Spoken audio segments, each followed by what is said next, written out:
April 19, 1967, Surveyor 3 landed on the moon in a crater of Oceanus Procellarum, the ocean of storms. With Surveyor's electronic eye, we viewed the lunar surface. With its mechanical arm, we dug a small, shallow trench in the lunar soil. Now, on November 14, 1969, 31 months after Surveyor's landing, men were leaving the Earth to land on the ocean of storms. Charles Pete Conrad, Richard Gordon, Alan Bean, the crew of Apollo 12, the second manned landing on the face of the moon. Their target? The site of Surveyor 3.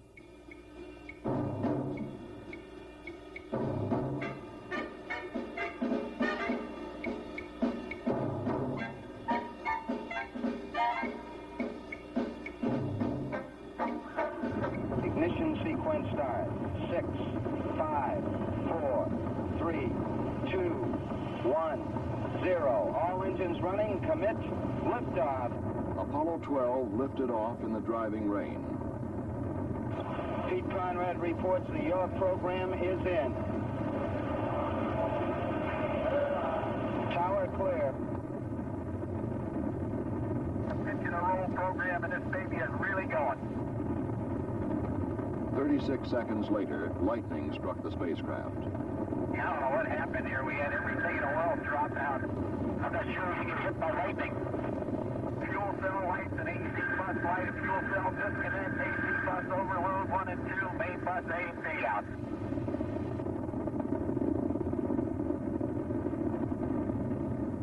Okay, we're all organized again, King. We've had a couple of cardiac arrests down here too, Pete. Hey, I'll tell you one thing, it's a first-class ride, Houston. You gotta go, Orbit. You're looking good. In space and on Earth, they checked out the systems to be sure that the lightning had caused no damage that would endanger the mission. The time for commitment neared. The burn to send Apollo 12 to the moon. Translunar injection, TLI. Apollo 12, Houston. The good word is your go for TLI. Hoopy-doo, we're ready. We didn't expect anything else. We didn't train for anything else, Pete. You better believe it. We have data and thrust is go. Burn looks good. With engine cut off, Apollo 12 was on its way to the moon. Now they turned around to dock with the lunar module and pull it free of the now useless booster. We got a hard dock, Houston. She looks good. The next burn would place Apollo 12 on a new path to the moon. Previous missions had followed a trajectory that would allow them to loop around the moon and, with no further burns, return to Earth. But Apollo 12, in order to land at the proper site with the proper lighting, would break out of the free return path. Should a failure occur, a burn of the service or lunar module engine would be needed to get them home. 7, 6, 5, landing 99, 0, 2, 1, ignition, that ball now. Okay, other ball now. 3, 4, 5, 6, very good. Now they settle down to the routine of the outward flight. We're trying all these things that we didn't have in Gemini, like toothpaste and shaving, and we're really having a ball up here. Roger. All dressed up and no place to go. Oh, we're going someplace. We can see it getting bigger and bigger all the time. Then, on November 17th, they prepared for orbit around the moon. Our motion to the left is not as apparent as our motion towards the moon, and therefore we have the decided impression that we're going right into the center of that baby right now. Okay, Houston, we're maneuvering to the burn attitude. Roger, we copied that 12.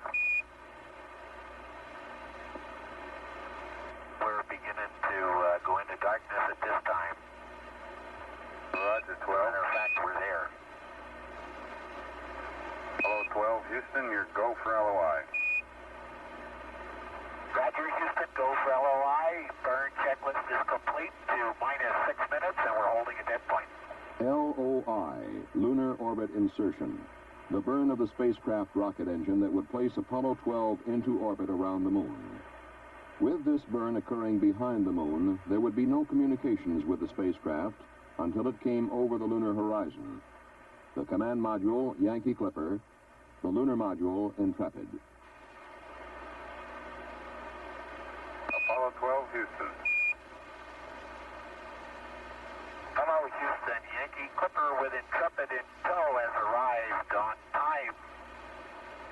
I guess like everybody else that just arrived, all three of us are plastered to the windows looking. The next day, Pete Conrad and Alan Bean entered the lunar module, leaving Dick Gordon in the command module.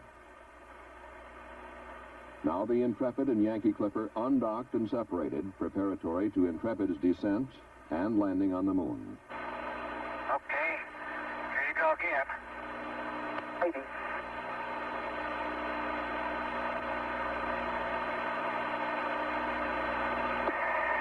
Back off, Dick.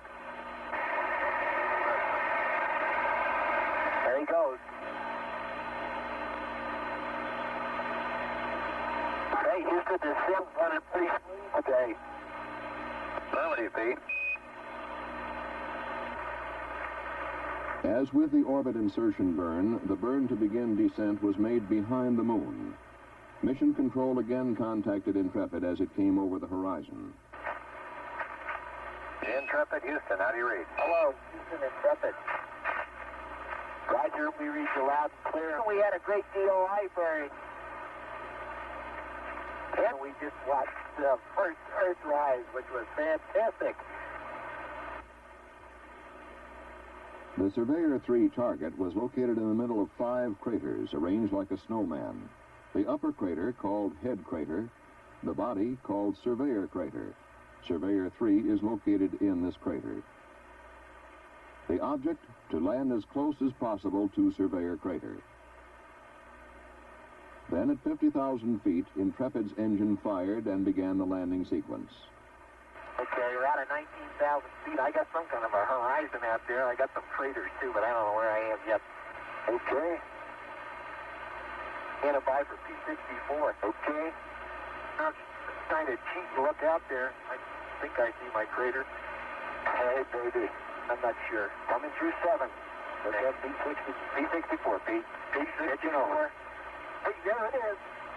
There it is. Son of a gun, right down the middle of the road. Outstanding. 42 degrees, Pete. Hey, it's started right from the center of the crater. Hey, look out there. I can't believe it. Amazing. Fantastic. 42 degrees, dude. Just keep talking. Ride it in. Coming down at about 99 feet a second. You're looking good. Intrepid, Houston, go for landing. Over 1. Roger, okay, Roger. 40 degrees, LPD, Pete. 40 degrees. So fantastic, I can't believe it. You're at 2,000 feet. Boys on the ground do okay. 1,800 feet up, 39 degrees. 38 degrees, 36 degrees. You're 1,200 feet, Pete. Okay, 1,000 feet coming down at 30. Looks good out there, babe. Looks good. 32 degrees. You're at 800 feet. 33 degrees. 600 feet. Hey, look at that crater right where it's supposed to be. Hey, you're beautiful. 240 coming down at 5. Hey, you're really maneuvering around. Yeah. Come on down, Pete. Okay. 10% fuel. 200 feet. Coming down at 3. Need to come on down. Okay. 180 feet. 9%. You're looking good. Gonna get some dust before long. 96 feet coming down at 6. Slow down the descent rate. 80 feet coming down at 4. You're looking good. 50 feet coming down. Watch for the dust. 40 coming down at 2. Looking good. Watch the dust. Coming down at 2 feet. You got plenty of gas, dude. Hang in there. 30 seconds. 18 feet coming down at 2. He's got it made. Come on in there. 24 feet. Contact light. Roger, copy contact. Pro. Yeah, pro. Okay. Storm off. Okay. I'll cycle these valves. You got your engine command override off. Yep. a good thing we leveled off high and came down, because I sure couldn't see what was underneath us once I got into that dust. It's a nice place to land. Look at those boulders out there on the horizon, Pete. Gee, with me. As Conrad and Bean began preparations for their first trip of exploration, men on Earth began their attempts to fix their exact landing site. They were aided by Dick Gordon, orbiting in Yankee Clipper.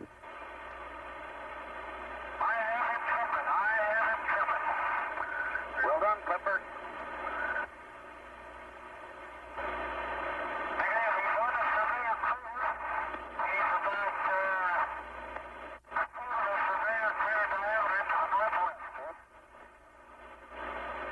Roger.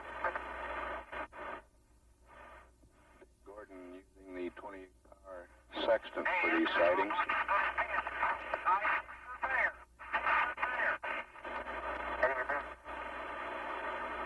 Roger, Clipper.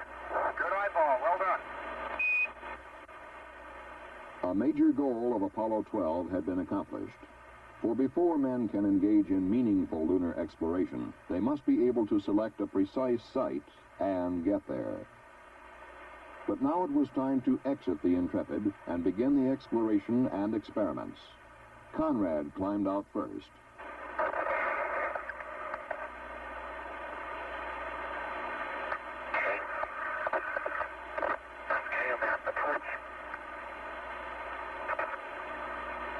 Hey, I'll tell you what we're parked next to. What?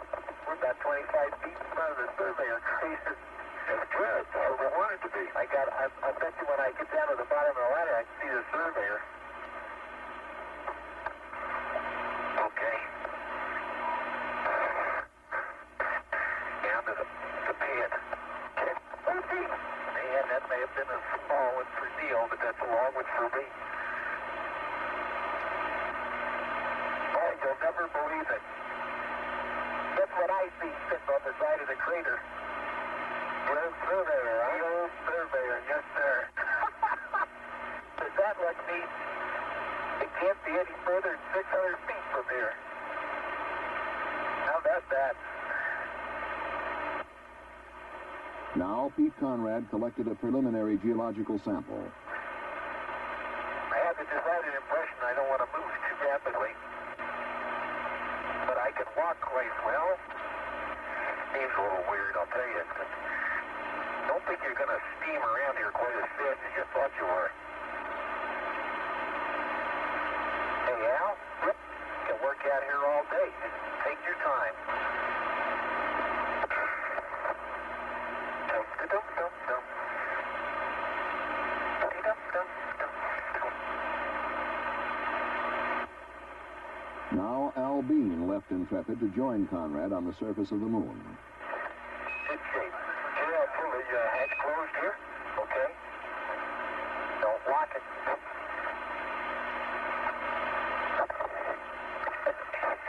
And if I'd have landed 20 feet behind where I landed, we'd have landed right smack in that crater. Inadvertently, the television camera was pointed directly at the sun, causing the tube to burn out, the only unsuccessful aspect of the entire mission. Pete, go ahead. Okay. Yes, we have the flag up. Like I say, I hope everybody down there is proud of it. If we are to put it up. That's affirmative, Pete. We're proud of what you're doing.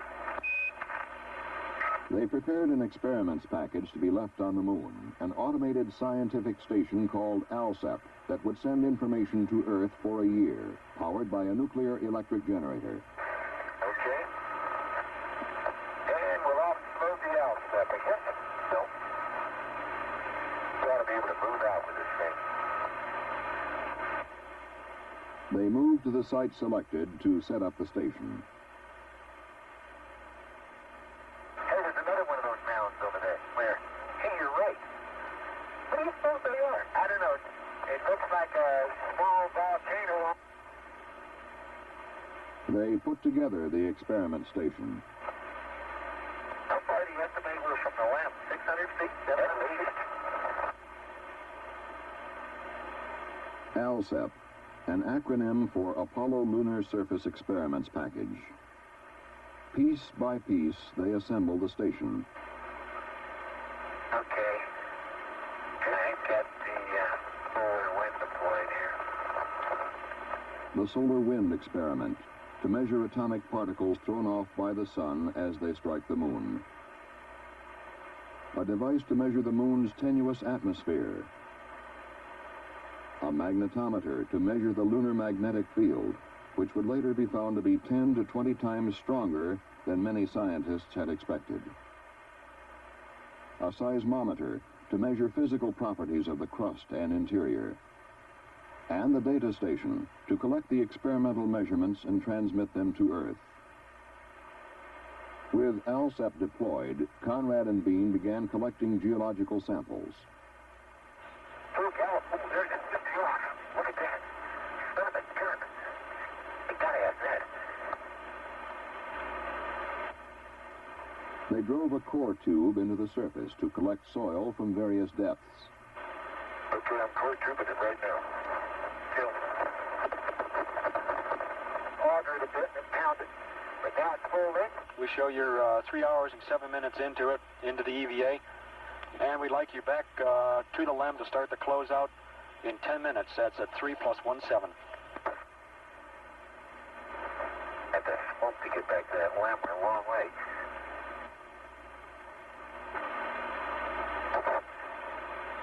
Okay, Houston, we're approaching the ALSEP. Headed back to the LEM. Pete and Al, we're picking up your heavy footprints going by the seismometer.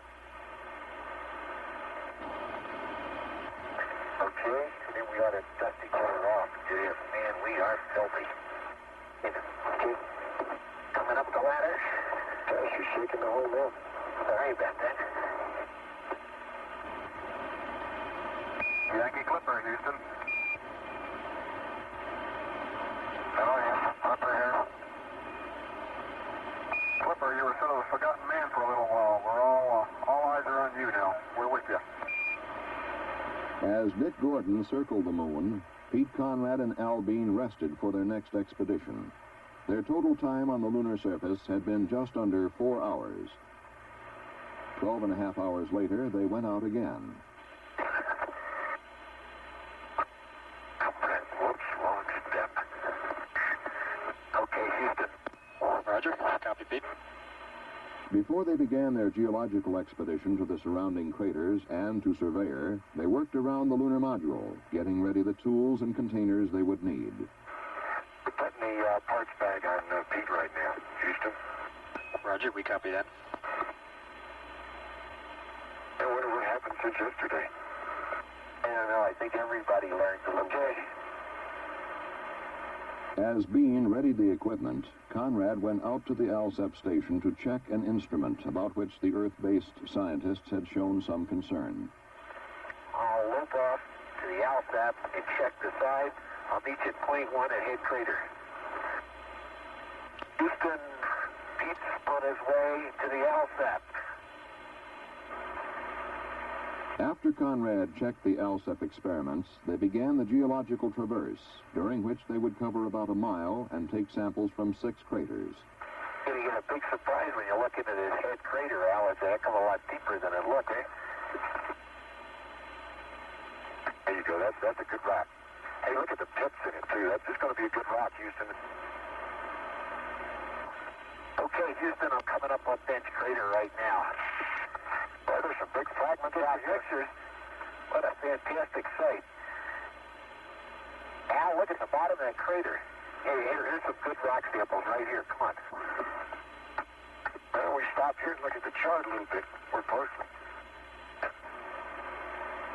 Man, does that LEM look small back there? Pete, now we show you're 1,200 feet from the LEM. Okay. You know what I feel like, Al? You ever see those pictures of giraffes running in slow motion? That's exactly what I feel like. Got the decided feeling I'm going to sleep tonight. Then they arrived at Surveyor, their target. While the surveyor activities were a bonus, they were symbolic of the success of Apollo 12.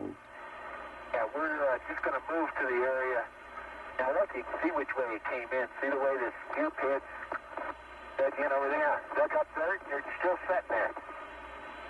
Okay, Houston, I'm jiggling it. The surveyor is firmly planted here. That's no problem.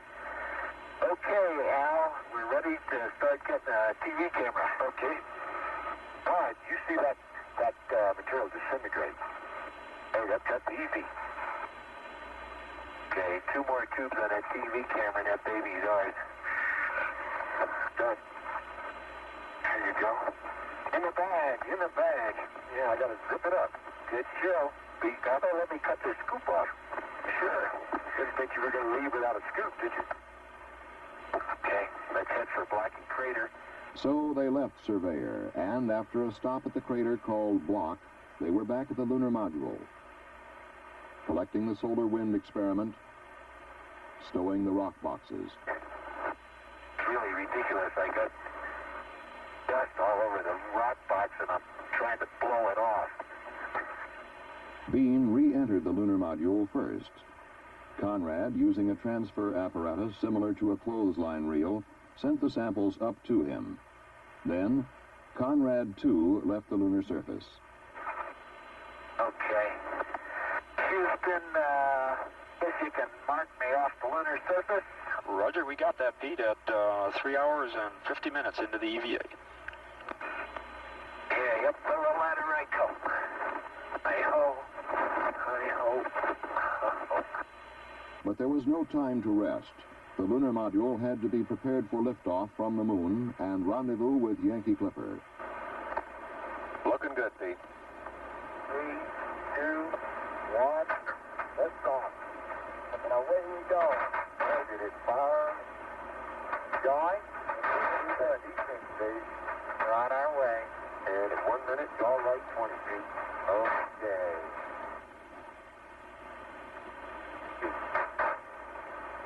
Good jumping. Everything looks good. Sure does. So they rose to their rendezvous, and from Dick Gordon and Yankee Clipper, Well, you sure look straight down there amongst all the sand dunes. All right. At half a mile, 19 feet a second. You're looking better all the time, Yankee.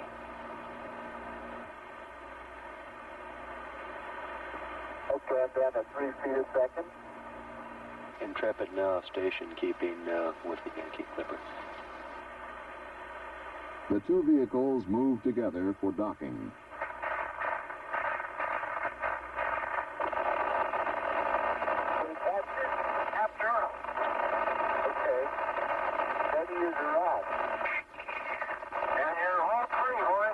Now, Conrad and Bean rejoined Dick Gordon in the command module, bringing with them the samples, experiments, and photographs to be returned to Earth. The next step, jettison the lunar module, then send it crashing into the moon to help calibrate the seismometer left on the surface. This instrument was designed to measure the intensity of meteor impacts, moonquakes, landslides, and similar phenomena. Guidance and Control Officer reports that the two spacecraft have separated. Apollo 12, Houston, the limb is on its way down. The men on Earth monitored the output of the seismometer, waiting for impact. Countdown for limb impact. 3, 2, 1, mark. Limb impact. As for the meaning of it, I'd rather not make an interpretation right now, but it is as though one had struck a bell, say, in the belfry of the church, a single blow, and found that the reverberation from it continued for 30 minutes. After 55 minutes, the reverberation still had not faded completely.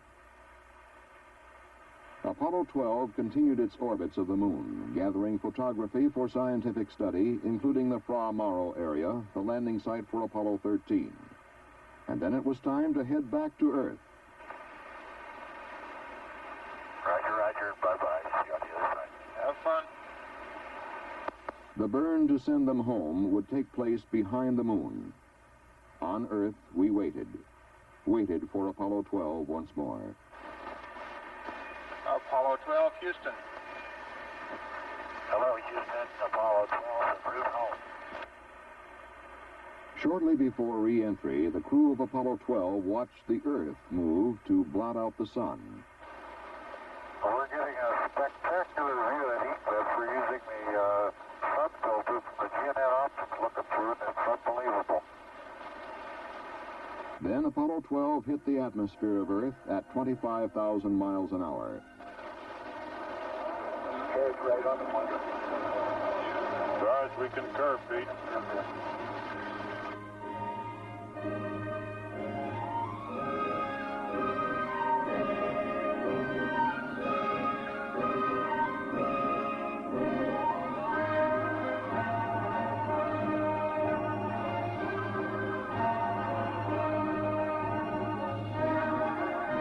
But the log of Apollo 12 does not end with splashdown.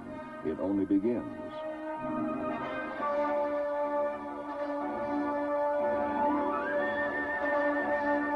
And if I got the grapefruit rock of all grapefruit rocks. Hey, I'm looking at a rock that has all crystals in it. And on the moon, an experimental station called ALSAP sends back its data. Each experiment representing a milestone in our knowledge of the moon. The lunar ionosphere alias side has been turned on, and I'm very happy to say is functioning perfectly. The solar wind spectrometer has been functioning, of course, since they also have been turned on. The seismic experiment, as has been reported, is functioning in all respects properly. I think it will represent a major discovery of completely unanticipated about the moon. We're going to have to throw the book away and begin over again, which seems to be the case for the moon in general. Apollo 12 was a milestone in manned extraterrestrial exploration. It achieved its pinpoint landing, as close as possible to its selected target, marked by Surveyor. It set a pace and a pattern of scientific exploration that future missions will not only follow, but will go beyond.